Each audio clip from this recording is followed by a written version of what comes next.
Ich sehe heute meinen Hund das erste Mal seit 3 Monaten wieder. Und es wird ein bisschen emotional, weil ich liebe meinen Hund über alles. Wir sind dann von Wien nach Serbien ungefähr 10 Stunden gefahren und das war die Reaktion.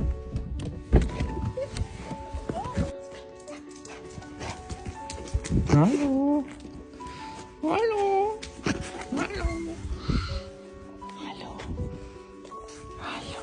Danach hatten wir gleich eine große Kuscheleinheit. Und wenn ich ankomme, möchte mein Hund sofort die ganze Aufmerksamkeit von mir haben. Möchte, dass ich ihn am liebsten die ganze Nacht streichel. Wollt ihr sehen, welche Tricks er kann?